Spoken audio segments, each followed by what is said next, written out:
You're lying. I don't know who the pun, but that would be this little thing called Yoshi. Oh, Paula calls it, don't put the call it. Say hi.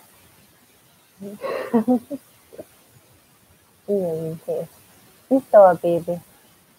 He's not even 1 year old yet, and you know, baby.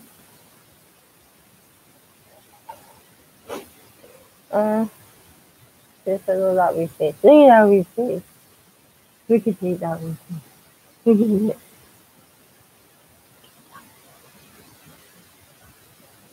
He's fine, honestly. I'm not talking. I know what they get. I'm not talking seriously. And he's off.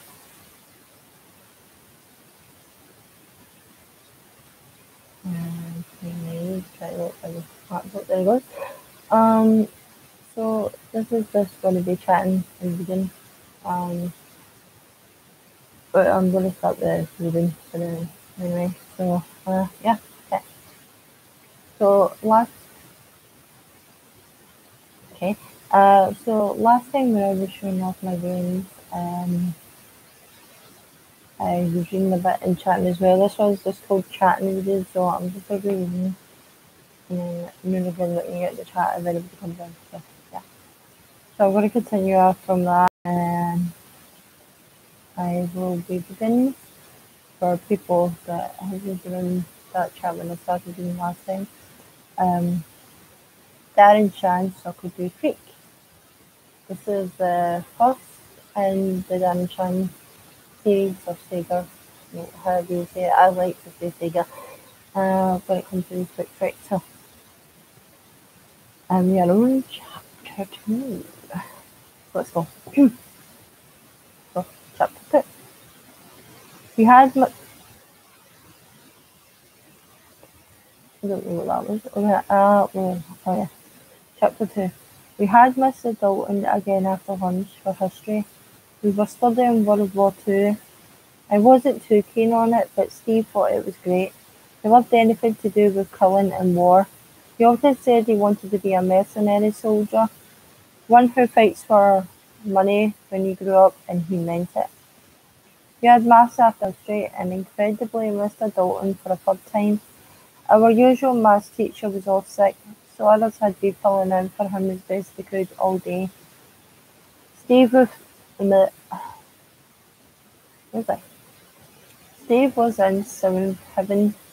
His favourite teacher 3 classes in a row. It was the first time we had Mr. Dalton for maths. So Steve started showing off, telling him where we were in the book, explaining some of the trickier problems as though speaking to a child. Mr. Dalton didn't mind. He was used to Steve and knew exactly how to handle him. Normally Mr. Dalton runs a tight ship. The classic didn't climb up on the window. Yeah. Cat distracted me. Oh yeah. Oh yeah. He was used to Steve and knew exactly how to handle him. Normally Mr. Dalton runs a tight ship. His classes are fun, but we always come out of them having learned something. But he wasn't very good at maths. We tried hard, but we could tell he was in over his head. And while he was busy trying to come to grips with things, his head buried in the maths book, Steve by his side making helpful, and it's like a helpful suggestions. The rest of us began to fidget and talk softly to each other and pass notes around. I sent a note to Alan asking to see the mysterious piece of paper he had brought in. He refused at first to pass it around, but I kept sending notes and finally gave in. Tommy sits just 2 seats over from him, so he got it first. He opened it up and began studying it. His face lit up while he was reading, and his jaw slowly dropped. When he passed it on to me, having read it 3 times, I soon saw why. It was a flyer, an advertising pamphlet for some sort of travelling circus. There was a picture of a wolf's head at the top. The wolf had its mouth open and saliva was dripping from its teeth. At the bottom were pictures of a spider and a snake, and they looked vicious too. Just beneath the wolf, in big red capital letters, were the words Circuit du Freak. Underneath that, in smaller writing, for 1 week only, Circuit du Freak, the Sieve and Siersa, Twisting Twins, yeah, I think that is, Siersa, yeah. The Snake Boy, the Wolfman, Girford Teeth, Latin Crepsley, sorry. No, Crepsley. Crepsley. I can't believe, like, I read it Crepsley sometimes, about that. Oh yeah, Latin Crepsley and his performance spider, Macdom mocked up. Alexander Ribs, the Bearded Lady, and Sans, Ramus, Two Bellies, and the World's Fattest Man. Or just World's Fattest Man. Anything else. Beneath all that was the address where you could buy tickets and find out where the show was playing, and right at the bottom, just above the pictures of the snake and spider. Not for the faint-hearted, certain reservations apply. Circuit du Freak, I muttered softly to myself. Circuit was French for circus, circus of freaks. Was this a freak show? Looked like it. I began reading the flyer again, immersed in the drawings.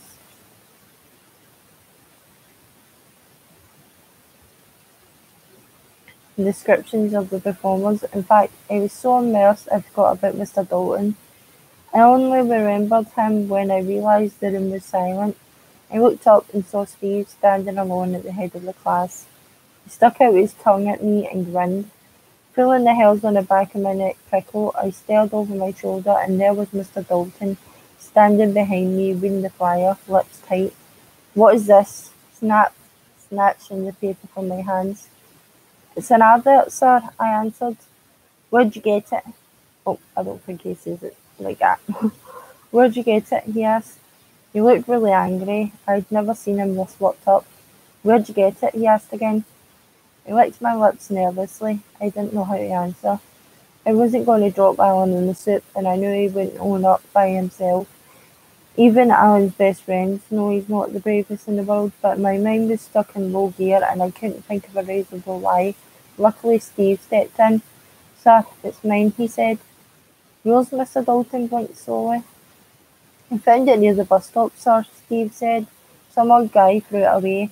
I thought it looked interesting, so I picked it up. I was going to ask you about it later at the end of class." "Oh," Mr. Dalton tried not to look flattered, but I could tell he was. "That's different. Nothing wrong with an inquisitive mind. Sit down, Steve." Steve sat. Mr. Dalton stuck a bit of blue tack on the flyer and pinned it to the blackboard. "Long ago," he said, tapping the flyer, "there used to be real freak shows. Greedy con men crammed malformed people in cages and—" "Sir, what's malformed mean?" somebody asked. "Someone who doesn't look—" "Yoshi! Could you stop doing that, please?" Some little kitten. Was it? Oh yeah. "Someone who doesn't look ordinary," Mr. Dalton said. "Person with 3 arms or 2 noses. Somebody with no legs. Somebody very short or very tall. The con men put these poor people, who were no different to you or me except in looks, on display and called them freaks. They charged the public to stare at them and invited them to laugh and tease. They treated the so-called freaks like animals, paid them little, beat them, dressed them in rags, never allowed them to wash." "That's cruel, sir," Delana Price, a girl near the front, said. "Yes," he agreed. "Freak shows were cruel, monstrous creations. That's why I got angry when I saw this." He tore down the flyer. "They were banned years ago, but every so often you'll hear a rumour that they're still going strong." "Do you think the Circle du Freak is a real freak show?" I asked. Mr. Dalton studied the flyer again, then shook his head. "I doubt it," he said. "Probably just a cruel hoax. Still," he added, "if it was real, I hope nobody here would dream of going." "Oh no, sir," we all said quickly. "'Cause freak shows were terrible," he said. "They pretended to be like proper circuses, but they were cesspits of evil. Anybody who went to one would just be as bad as the people running it." "You'd have to be really twisted to want to go to one of those, sir," Steve agreed. And then he looked at me, winked, and mouthed the words, "We're going." Chapter 3. 2 chapters. better. Steve persuaded Mr. Dalton to let him keep the flyer. He said he wanted it for his bedroom wall. Mr. Dalton wasn't going to give it to him, but then changed his mind. He cut off the address at the bottom before handing it over. After school, Steve, Alan Morris and Tommy Jones gathered in the yard and studied the glossy flyer. It's got to be a fake, I said. Why? Alan asked. They don't allow freak shows anymore, I told him. Wolfmen and Snake Boys were outlawed years ago. Mr. Dalton said so. It's not a fake, Alan insisted.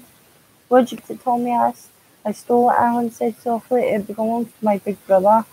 Alan's big brother was Tony Morris, who used to be the school's biggest bully until he got thrown out. He's huge and mean and ugly. You stole from Tony, I guess? You got a death wish? You won't know it was me, Alan said. He had it in a pair of trousers that Mum threw in the washing machine. I stuck a blank piece of paper in when I took this out.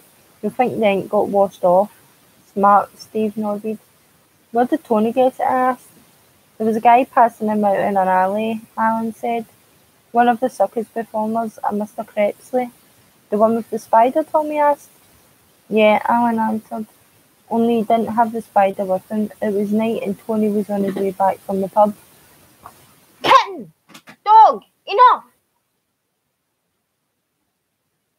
Callie!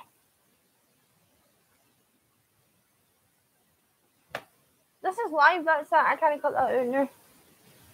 But to be fair, you should stop being bad. Jesus Christ, honestly, this is why actors don't actually work with animals. You can't do acting live, you can't do nothing with animals in general. Kelly, get your ass in your bed. Kelly! Bed!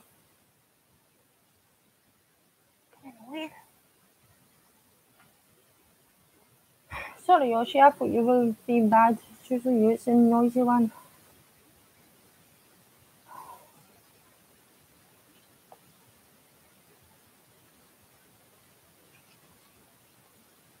I'm just gonna hope it's don't. Yeah, I'm not surprised it got a dislike when he went up. But animals have got to learn they can't do bad stuff.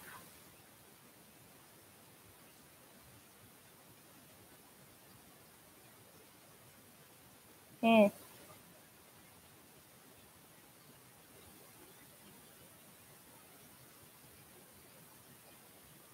So knew you joined him. Is that why there's a... Wait, that was a like, no, dislike. I don't know where I thought that was a dislike.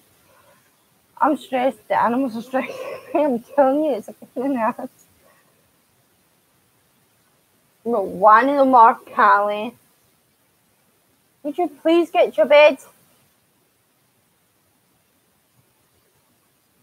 Thanks.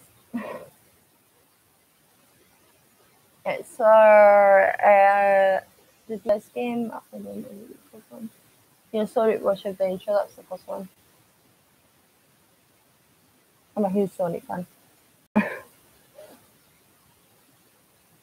And Doctor Who and Vampire Diaries. And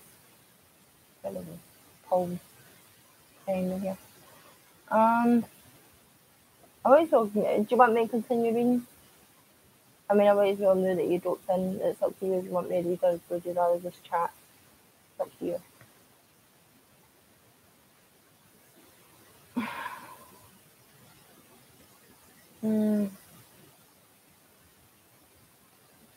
Yeah, you can still get them actually. I think I've actually, I can't remember what I've got the original Sonic on. I think I've got it on my DS. I know I've got old games on my DS. Used to get in the Game Boy, like Pokemon Blue. I think it was a lot, and Pokemon Blue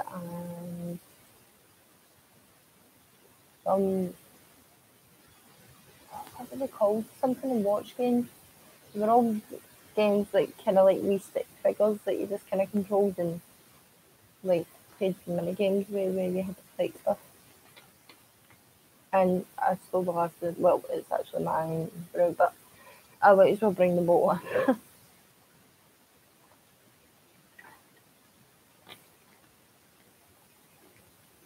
This live stream's going to be stuck with me shouting at the animals. That's great. That paints me in a great light. People love animals too much. Wish I was going to get banned. All the animal lovers are just going to be like, ban that channel. To be fair, I feel somebody should be in her bed, Hollywood. Wow. Here's a big wig wig. I'm going to pick her butt. No, literally. But I want to. Callie! I know you're out of shape, but get to your bed. Come on. Bed.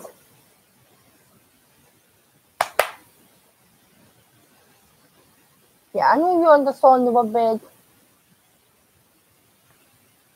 Old enough to know better.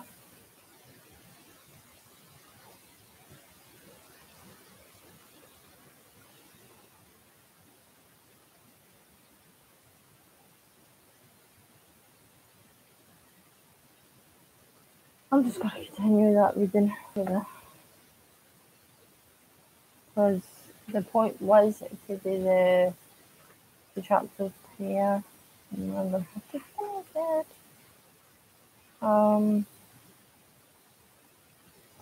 It was. Where was I? Oh, yeah. The one with the spider, Tommy asked. Yeah, Alan answered. Only he didn't have the spider with him. It was night and Tony was on his way back from the pub. Tony's not old enough to get served in a pub, but hangs around with all the guys who buys drinks for him. Mr. Cripsley handed the paper to Tony and told him they're a travelling freak show who put on secret performances in towns with the fuck.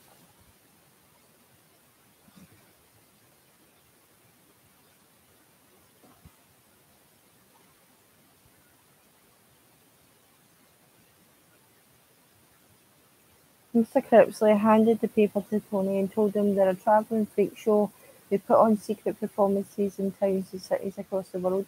He said you have to have a flyer to buy tickets and they only give them to people they trust. You're not supposed to tell anyone else about the show. I only found out because Tony was in high spirits, the way he gets when he drinks, and couldn't keep his mouth shut. How much are the tickets? Steve asked. £15 each, Alan said. £15, we all shouted. Nobody's going to pay £15 to see a bunch of freaks, Steve snorted. Hollywood, I said. Me too, Tommy agreed. And me, Alan added. Sure, Steve said. But we don't have £15 to throw away, so it's academic, isn't it? What does academic mean, Alan asked. It means we can't afford the tickets, so it doesn't matter if we would buy them or not, Steve explained. It's easy to say you would buy something if you know you can't. How much do we have? Alan asked. Tuppence a penny, I laughed. It was something my dad often said. I'd love to go, Tommy said sadly. It sounded great. It sounds great. He studied the picture again. Mr. Dalton didn't think too much of it, Alan said. That's what I mean, Tommy said. If Sir doesn't like it, it must be super. Anything that adults hate is normally brilliant. Are we sure we don't have enough? I asked. Maybe they have discounts for children. I don't think children are allowed in, Alan said, but he told me how much we had anyway. £5.70. I got £12 exactly, Steve said. I have £6.85, Tommy said, and I have £8.25. I told him. That's more than £30 in all, I said, adding it up in my head. We get our pocket money tomorrow if we pull our. But the tickets are nearly sold out, Alan interrupted. The first show was yesterday. It finishes Tuesday. If we go, it'll have to be tomorrow night or Saturday, because our parents won't let us out any other night. The guy who gave Tony the flyer said the tickets for both those nights were almost gone. We'd have to buy them tonight. So much for that, he said, putting on a brave face. Maybe not, Steve said. My mum keeps a wad of money in a jar at home. We could borrow some money and put it back when we get our pocket money. You mean steal, I asked. I mean borrow, snapped. It's only stealing if you don't put it back. What do you say? How would we get tickets, Tommy asked. It's school night. We wouldn't be let out. I could sneak out, Steve said. I'll buy them. But Mr. Dalton snipped off the address. I reminded him. How will you know where to go? I memorised it, he grinned. Now, are we going to stand here all night making up excuses, or are we going to go for it? We looked at each other, then one by one nodded silently. Right, Steve said. We hurry home, grab our money, and meet back here. Tell your parents you've got a book or something. We'll lump the money together, and I'll add the rest when we pot at home. What if you can't steal? I mean, borrow the money, I asked. Shrugged, then the deal's off, but we won't know unless we try. Now, hurry. With that, he sprinted away. Moments later, making up our minds, calmly Alan and me ran through.